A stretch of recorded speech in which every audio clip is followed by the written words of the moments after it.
Hi guys, we're going to talk about Let's Scare Jessica to Death, finally, and I'm probably going to either break it into two segments or I will intersperse because I don't have time to record everything today, so we'll see how long it ends up being, but I do want to be thorough given that this is what caused me to start my YouTube channel in general, and I just love this movie. I could talk about it for far too long. I did talk about this before. I watched it in the late 90s on TV. It was just one of those movie channels, kind of like an AMC, and I happened to catch it. We used to get the TV guide and the newspaper, and I saw the title and it intrigued me. So I watched it and I loved it. It is a vampire story. I believe I was able to watch it again on TV, but in the meantime I was trying to track it down and I was able to get Let's Scare Jessica to Death on VHS tape. And it was expensive at the time. This would have been probably the early 2000s at this point. It's in really good condition. And then after that, it did come out on DVD, which I purchased a long time ago.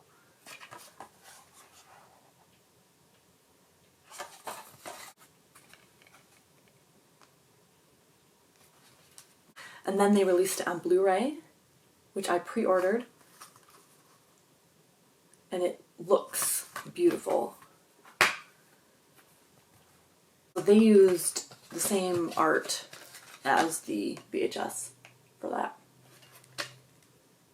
And I have never really understood how this is Zohra Lampert. I think that it's a poor representation of her. I don't see it at all.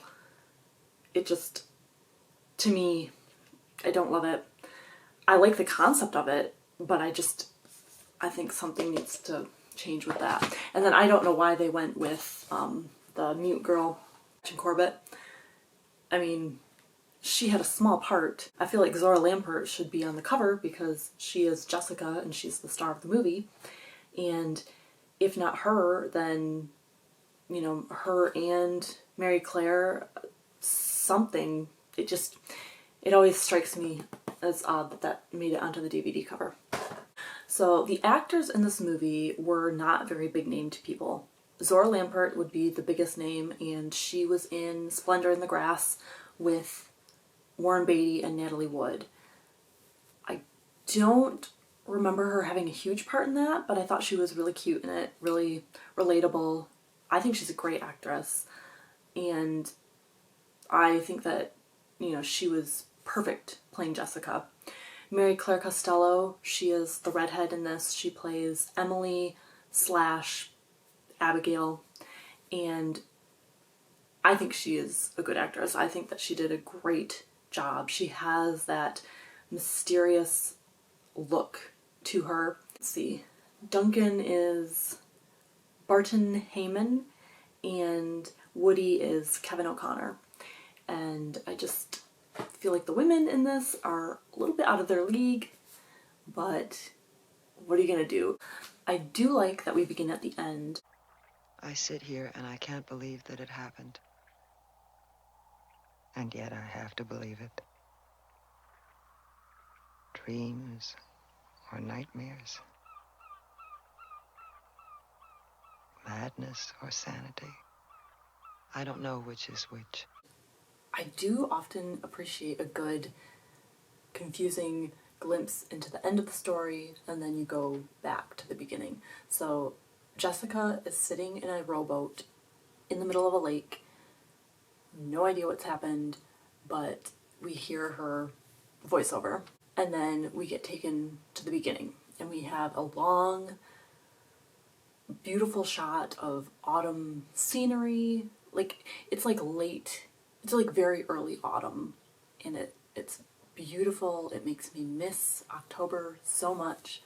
It's very New England fall, very classic, and we have a minor key song, which I've always been attracted to minor key stuff. I just love it. I used to play with the black keys of the piano all the time.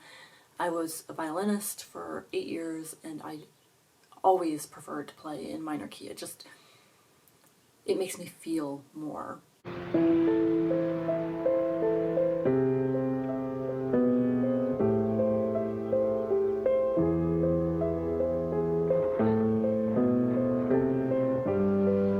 The soundtrack to this movie I really should track down because it has some beautiful, beautiful songs. So they are driving into town. They stop at a cemetery, like an old, quaint little cemetery. Jessica jumps out while the men just stand by the hearse and talk. She's in the cemetery. She has this inner monologue going that we hear, and this happens throughout the movie, and I think it's very natural and very informative, and it just makes sense. So we find out that they're in this like new beginning phase. Jessica and Duncan are going to start over. Woody is helping them out. Jessica had some sort of a psychotic break with reality, and she was in a hospital, and she has recovered, and now she's back, and she is treading lightly because I think she feels like if she backslides or if she's not completely well, she's going to have to go back to the hospital. She doesn't want to alarm her husband or her friend. She just wants life to be normal. So she sees a girl in the cemetery, and she starts saying, don't say anything, don't let them know, keep this to yourself, because she is not sure if things are real or not real. For the first time in months, I'm free. Forget the doctors. Forget that place. I'm okay now. We'll start over. They drive up to a very tiny center of town. There's like nothing there. There's a store kind of thing. There are a whole bunch of old men. They're all wearing oddly placed bandages. So Duncan and Jessica are starting over. They bought a farm, and it's like an old farmhouse with an apple orchard type situation, and they don't know anything about it. Woody is going to help them set it up. They're just retiring to the quiet countryside, which, as we know, in horror movies is a bad idea.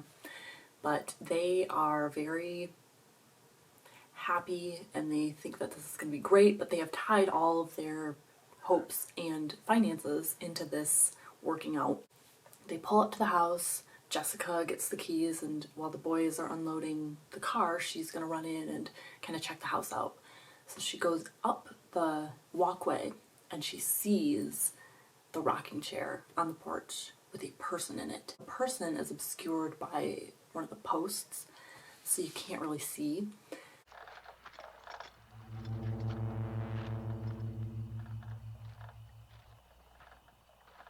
They do so much with so little in this movie. It's very psychologically unsettling. So Jessica goes through one of her inner turmoils again, where she's like, well, don't say anything, just ignore this, it's probably nothing, kind of thing.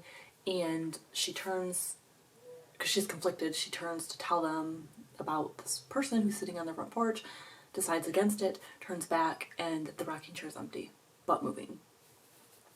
So she goes into the house, and she sees someone, like, upstairs, going across the upstairs hallway. And Duncan also sees it. So she's relieved because she knows that the person's actually there.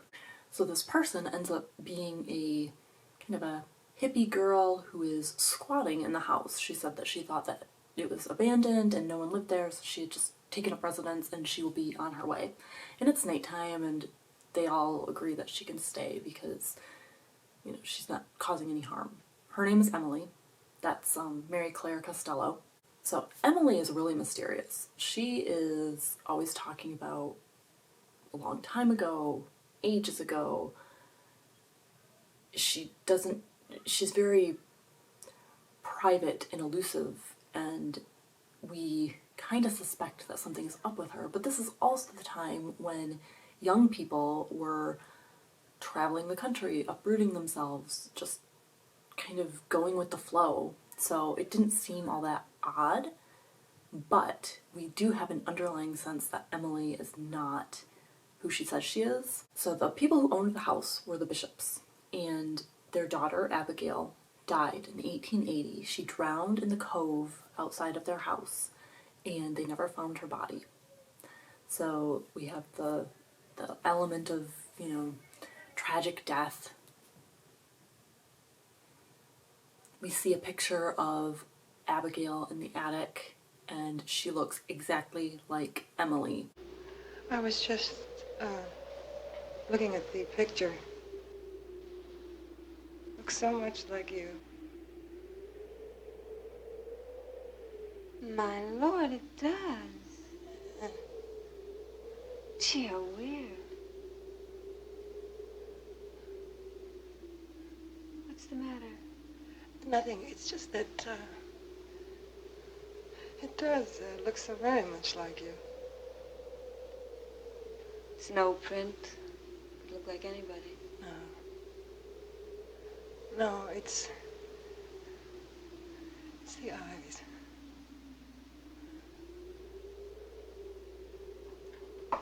Possibly the biggest reason why I love this movie is the outdoor lake scenes. So when they go out to swim in the Cove, there is a white thing lurking in the water that you can see, because it's like rising up in the water to a point where you can see it, but you can't quite make out what it is. It's just brilliant and creepy and delightful, and it just evokes such primal unease.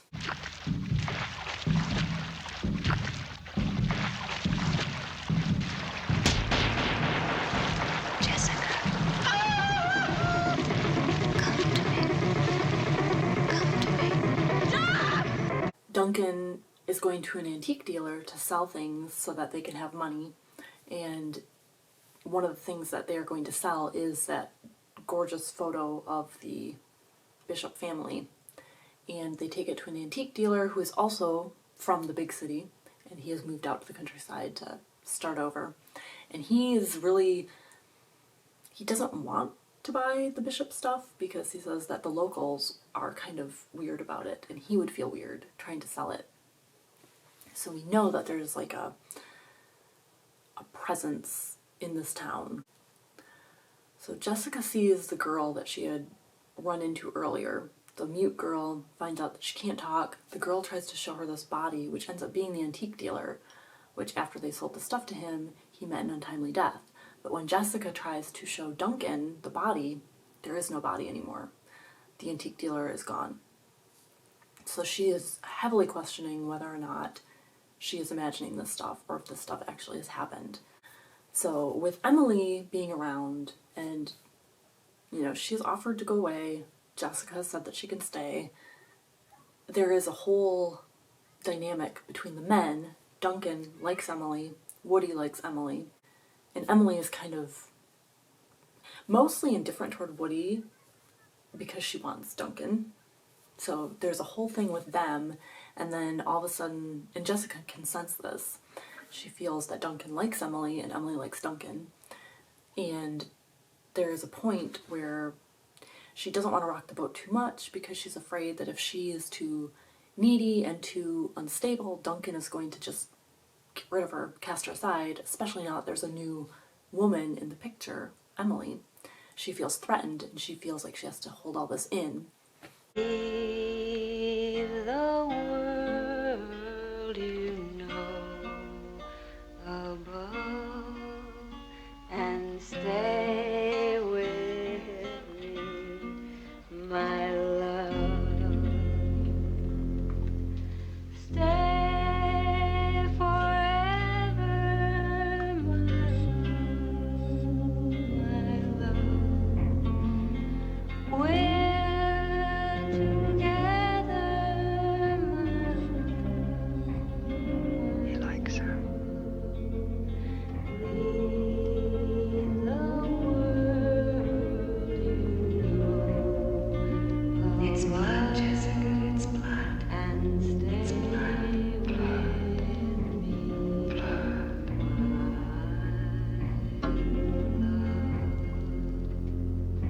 I love the device where Jessica is experiencing something. So there's something going on that she's observing, and we hear her thoughts and her internal monologue, which, don't even get me started. I just found out that not everyone has internal monologue, and that freaks me out, and it just blows my mind.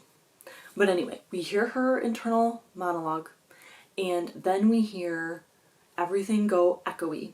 So everything that she is taking in becomes background, but it's an echoey background. We hear her talking, and then we hear the whispered voice of Emily. So we have all these conflicting things, plus some atmospheric music and or synthesizer sounds. All that happens, and it gives this amazing feeling of what it is to be inside Jessica's head. And we also don't know if Emily is actually somehow communicating with Jessica telepathically, or if Jessica has her own internal monologue, but she's also imagining what Emily is saying in Emily's voice. You know, after the body of the antique stealer is not found, Duncan tells her that maybe she should go back to the hospital.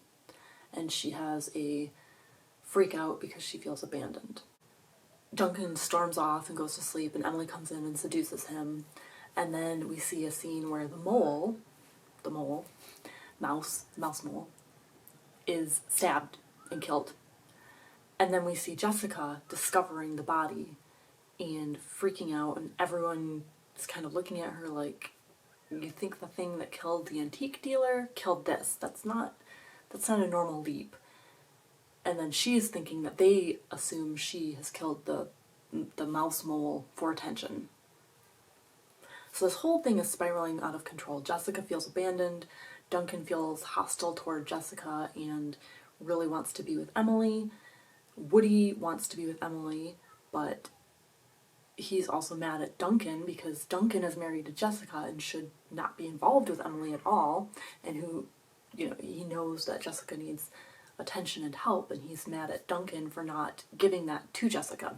So it's a whole crazy conglomeration of people and feelings and repression and explosion. Emily convinces Jessica to go swimming, to go lay out in the sun and hang out together, which I wouldn't do, but Jessica does. They go off to the Cove.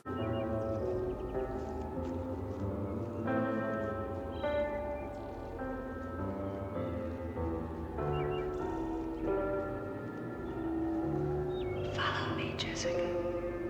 Follow me. And they're sitting there, and Emily starts putting suntan lotion on Jessica, and then she pushes her into the Cove. And there's a whole bunch of, you know, Jessica freaking out, telling Emily not to touch her, get away from her. Emily is very apologetic and comes and is all clingy and grabbing Jessica and apologizing, and Jessica's like, just leave me alone, you know, just go away. So Jessica stumbles onto the bank, and all of a sudden Emily emerges from the Cove, pale, just deathly pale. I mean, she was a pale person to begin with, but she is like white. And she is wearing the dress, the wedding dress, Abigail's wedding dress, the one that is up in the attic. She was wearing a bathing suit, and now she's wearing this dress. She comes out of the lake and just walks deliberately toward Jessica, and Jessica is just terror-stricken. She is just standing there and can't move. She is paralyzed with fear, and Emily approaches her, puts her hand on her shoulders, and tries to bite her, and Jessica flips out and runs into the house. Jessica. Jessica.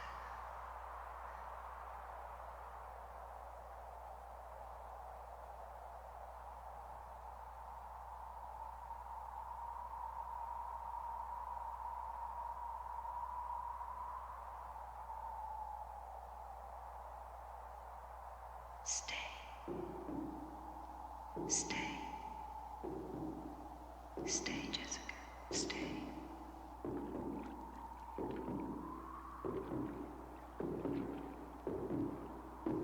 You're home now.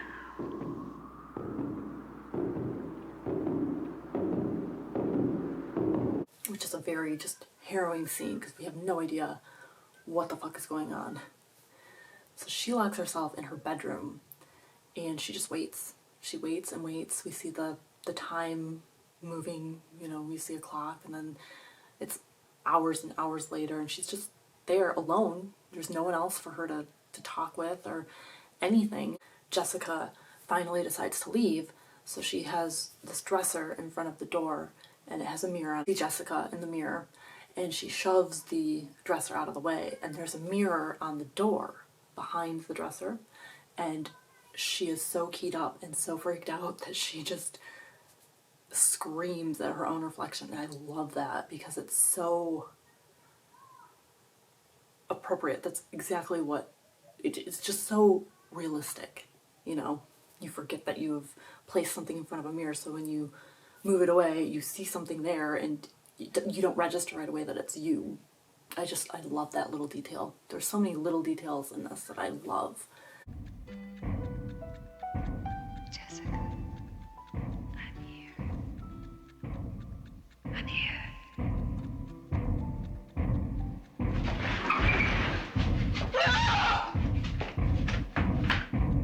And then Jessica runs out to the orchard and Woody has been taking out this like I don't even know what it is. It's some sort of like tractor and then it is pulling behind it some kind of a pesticide tank that's dispensing and spraying the field. I don't know how he knows how to use all this stuff, by the way, but he's been doing this and he's been covered in this pesticide all the time and he is on it. She runs after him and is trying to get his attention and she sees that his head is thrown back and his neck has been slashed and he's dead. And she just gives up. She just stands there and lets the tractor pass her by and it sprays her with the pesticide in such a beautiful shot. It's just that whole, she stands there. I'm sure it's a sprinkler. I'm sure it's water that's, you know, spraying her, but she just looks so helpless, so defeated. It's heartbreaking.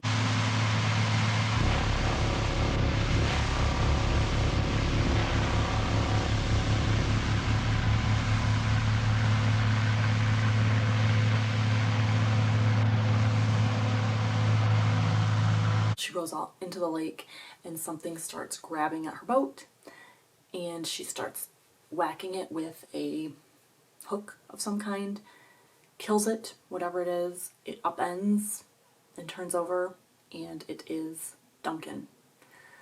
And then she goes into the whole ending of the thing where we first came in. She is just sitting in this boat, uncertain of anything now. She just is calling into question everything. And we see the townspeople on the bank and Emily standing there in the wedding dress, the Abigail wedding dress, and everyone just looks at her with just like utter disappointment and boredom, and they're disappointed that they don't even know what to do with her, and they turn away and leave. They walk away, and it's such an unsettling and bizarre movie, but I love it so much. I cannot recommend it enough. If you have not watched it, definitely. And I don't think this will be my last video about this movie, if only for the fact that there are so many things that I want to talk about. I think that's where I'm going to leave it for now, but I just think it's a beautiful movie. Beautiful movie. So let me know if you've watched it. Let me know if you plan on watching it. Let me know your thoughts. Have a spooky day.